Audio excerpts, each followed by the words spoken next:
नमस्कार विद्यार्थी मित्र हो. आजच्या व्हिडिओमध्ये इयत्ता 9वी गणित भाग 1 प्रकरण 5वं 2 चलातील रेषीय समीकरणे सराव संच 5.2 आपण पाहणार आहोत शाब्दिक उदाहरणांचा. त्यात पहिलं उदाहरण आहे, एका पाकिटात काही 5 रुपयांच्या व काही 10 रुपयांच्या नोटा आहेत. नोटांची एकूण किंमत 350 रुपये आहे. 5 रुपयांच्या नोटांची संख्या 10 रुपयांच्या नोटांच्या संख्येच्या दुपटीपेक्षा 10ने कमी आहे. तर पाकिटात 5 रुपयांच्या व 10 रुपयांच्या नोटा किती आहेत? In an envelope there are some 5 rupee notes and some 10 rupee notes. Total amount of these notes together is 305 rupees. Number of 5 rupees notes are less by 10 than number of 10 rupees notes. Then find the number of 5 rupees and 10 rupees. या ठिकाणी 5 रुपयाच्या नोटा आपण X मानायच्या आहेत आणि 10 रुपयाच्या नोटा Y मानायच्या आहेत. प्रश्नातील पहिली अट आहे, एकूण रुपये किती होतात? 350 रुपये. म्हणजे 5 रुपयाचे X नोटा असतील तर 5X रुपये झाले आणि 10 रुपयाच्या Y नोटा असतील 10 रुपये. त्यामुळे 5X अधिक 10Y बरोबर 350 हे पहिलं समीकरण. दुसऱ्या अटीनुसार म्हटलेलं आहे, 5 रुपयाच्या नोटा या 10 रुपयाच्या नोटाच्या दुपटीपेक्षा 10ने कमी आहेत. म्हणून X बरोबर 2Y वजा 10. 2Y पाठीमागे घेतले, X वजा 2Y बरोबर वजा 10 हे दुसरं आणि 5X अधिक 10Y बरोबर 350 हे पहिलं. या ठिकाणी Xचं निरसन करण्यासाठी किंवा Xचा लोप करण्यासाठी समीकरण 2ला 5 न गुणायचं आहे. 5X वजा 10Y बरोबर वजा 50. पहिलं तसं ठेवलं आहे, 5X अधिक 10Y बरोबर 350 आणि समीकरण 1 म्हणून 2 वजा करायचं आहे गुणल्यानंतर 5नं दुसऱ्या समीकरणाला. त्यामुळं दुसऱ्या समीकरणाचं प्रत्येक मूळचं चिन्ह बदलणार. वजाचा अधिक हे अधिकचं वजा. 5X वजा 5X 0 अधिक 10Y 20Y बरोबर 350 अधिक 50 400. 20Y बरोबर 400. 20 पलीकडे जाऊन 400ला भागिले Y बरोबर 20. ही किंमत समीकरण 2 मध्ये ठेवू. ओके. दुसरं आहे X वजा 2Y बरोबर 10. X वजा 2 गुणले Y ची किंमत 20 बरोबर वजा 10. 20 40 वजा 40. 20 40 वजा 40 पलीकडे गेले अधिक 40. 40मधनं 10 गेले 30 उरले. X बरोबर 30. त्यामुळे 5 रुपयाच्या 30 नोटा आणि 10 रुपयाच्या 20 नोटा. 5 रुपयाच्या 30 नोटा म्हणजे 150 रुपये आणि 10 रुपयाच्या 20 नोटा म्हणजे 200 रुपये. 200 आणि 150 350. ओके. 350 रक्कम होते. 5 rupee notes suppose X and 10 rupee notes suppose Y. From condition, first condition of equation 5x plus 10y is equal to 350, and from second condition of question x is equal to 2y minus 10, that means x minus 2y is equal to minus 10. Okay, multiplied equation 2 by 5 and then subtract equation 2 from first. Okay, 5x plus 10y is equal to 350. Multiplying equation 2 by 5x minus 10y minus 50. Changing signs, minus 2 plus plus 2 minus 350 plus 50 400. 10y plus 10y is equal to 20. 20 y is equal to 400. Y is equal to 20. Okay, putting this value in equation second is x minus 2y is equal to minus 10.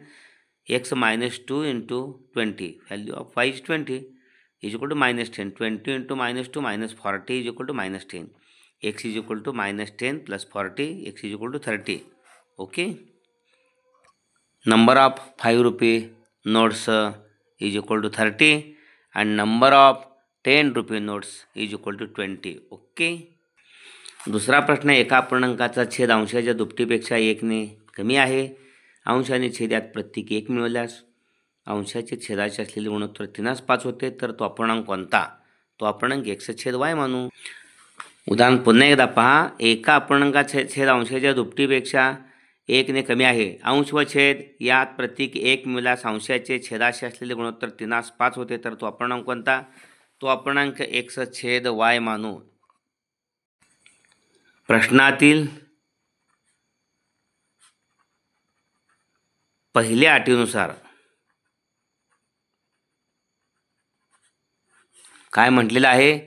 अपूर्णांकाचा छेद म्हणजे y हा अंशाच्या दुपटीपेक्षा 2x आणि 1ने कमी आहे. Okay. y बरोबर 2x वजा 1. या ठिकाणी 2x पाठीमाग घेतले, वजा 2x अधिक y त्याच बाजूला बरोबर वजा 1 हे पहिलं. दुसऱ्या अटीनुसार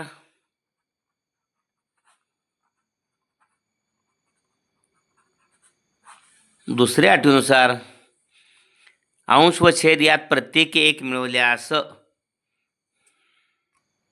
म्हणजे अंशामध्ये 1 मिळवलं, छेदामध्ये पण 1 मिळवलं y अधिक 1, तर या ठिकाणी ते गुणोत्तर 3/5 3/5 होते. तिरकस गुणाकारानं 5 x अधिक 1 बरोबर 3 y अधिक 1 5x अधिक 5 म्हणून करायचे चिन्ह. 5 x 5x अधिक 5 1 5 बरोबर 3 गुणिले y 3y अधिक 3 1 3. एक सामायिक समीकरण तयार करायचं. 5x वजा 3y बरोबर 3 अधिक 5 पलीकडे गेले वजा 5. 5x वजा 3y बरोबर वजा 2 हे दुसरं. ओके. पहिलं समीकरण आहे वजा 2x अधिक y बरोबर वजा 1 आणि दुसरं 5x वजा 3y बरोबर वजा 2. समीकरण 1ला 3ने गुणायचं, म्हणजे इथं वजा 3y ला अधिक 3y जातो निघून. ओके. समीकरण 1ला 3ने गुणू व समीकरण 1 व 2 मिळवू. या ठिकाणी समीकरण 1ला 3 गुण्या 3 दुनी वजा 6 वजा 6x अधिक 3y बरोबर 3 1 3 वजा 3. ओके. 3 गुणलं 3 दुनी वजा 6 अधिक 3y वजा 3. दुसरं समीकरण तसंच 5x वजा 3y बरोबर वजा 2 मिळवायचं आहे. त्यामुळं वजा 6x अधिक 5x वजा x बरोबर या ठिकाणी वजा ते हे गेले निघून वजा 3y अधिक 3y वजा 3 वजा 2 वजा 5. त्यामुळे x बरोबर 5 ही किंमत समीकरण 1 मध्ये ठेवू. समीकरण 1 मध्ये ठेवू. 1 काय आहे? वजा 2x अधिक y बरोबर वजा 1 वजा 2x अधिक y बरोबर वजा 1. x ची किंमत 5 आहे. 1 वजा 2 गुणिले x ची किंमत 5 अधिक y बरोबर वजा 1. 5 दुनी वजा 10 अधिक y बरोबर वजा 1. वजा 10 पलीकडे गेले, y बरोबर पूर्वीचा वजा 1 आहे. वजा 10 पलीकडे गेले अधिक 10, त्यामुळे y बरोबर 10 म्हणून 1 गेला 9. म्हणून तो अपूर्णांक आपण x छेद y मानलेला होता. x काय मिळालेला आहे? 5 आणि y 9. 5/9. Okay.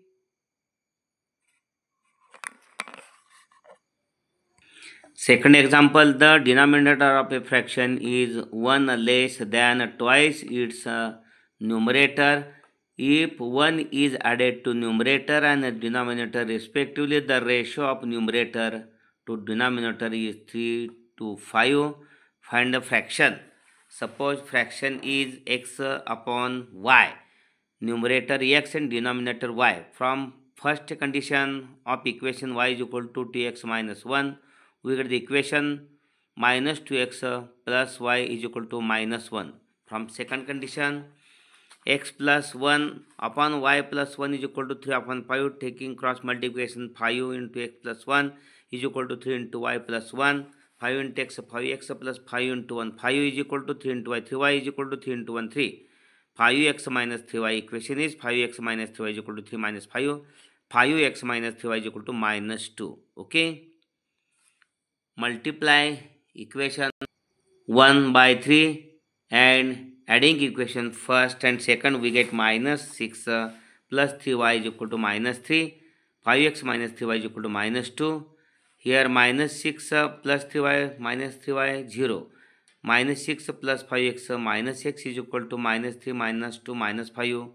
Minus minus cancel is equal to 5. X is equal to 5. Putting this value in equation first, we get minus 2x Equation first is minus 2x plus y is equal to minus 1. Minus 2 into x is 5 plus y is equal to minus 1. Minus 2 into 5 minus 10 plus y is equal to minus 1. Y is equal to minus 1 plus 10. Y is equal to 9. The fraction is x upon y is equal to 5 upon 9. Okay. पुढचा प्रश्न आहे, प्रियांका आणि दीपिका यांच्या वयांची बेरीज 34 वर्ष आहे. प्रियांका दीपिकापेक्षा 6 वर्षांनी मोठी आहे, तर त्यांची वये काढा. The sum of the ages of Priyanka and Deepika is 34 years. Priyanka is elder to Deepika by 6 years. Then find their today's ages. या ठिकाणी प्रियांकाचं वय 100 वर्ष मानलं, दीपिकाचं वय y वर्ष मानलं, तर पहिल्या अटीनुसार दोघींची बेरीज 34 वर्ष, 1 अधिक y बरोबर 34. दुसऱ्या अटीमध्ये म्हटलेलं आहे, ही प्रियांका दीपिकापेक्षा 6 वर्षांनी मोठी आहे. असं म्हटलेलं आहे, प्रियांका दीपिकापेक्षा 6 वर्षांनी मोठी आहे म्हणून x बरोबर y अधिक 6. समीकरण तयार झालं, x वजा y बरोबर 6. इथं अधिक y आहे समीकरणामध्ये, वजा y आहे समीकरण. 1 व 2 मिळवल्यानंतर वजा y अधिक y जातात. x अधिक x 2x 34 40, x बरोबर 20 ही किंमत समीकरण 1 मध्ये ठेवू. x अधिक y बरोबर 34, 20 x ही किंमत आहे, 20 अधिक y बरोबर 34, y बरोबर 34 वजा 20, y बरोबर 14. ओके. म्हणजे या ठिकाणी प्रियांकाचं वय 20 वर्षे तर दीपिकाचं वय 14 वर्षे. Suppose age of Priyanka x years and age of Deepika is equal to y years. From first condition x plus y is equal to 34. From second condition x is equal to y plus 6. We get equation x minus y is equal to 6. Adding first and second, we get x plus y is equal to 34, x plus minus y is equal to 6, plus y minus y 0, x plus x 2x is equal to 34 plus 6 40, 2x is equal to 40. Dividing both sides by 2, we get is equal to 20. Okay, putting this value in equation first is x plus y is equal to 34. 20 plus y is equal to 34. Y is equal to 34 minus 20 is equal to y is equal to 14. The age of Priyanka is equal to 20 years and age of Deepika is 14 years. Okay, age of Priyanka 20 years and age of Deepika 14 years. अशा पद्धतीने हा video जरूर like करा, share करा, channel subscribe करा. धन्यवाद मित्रांनो.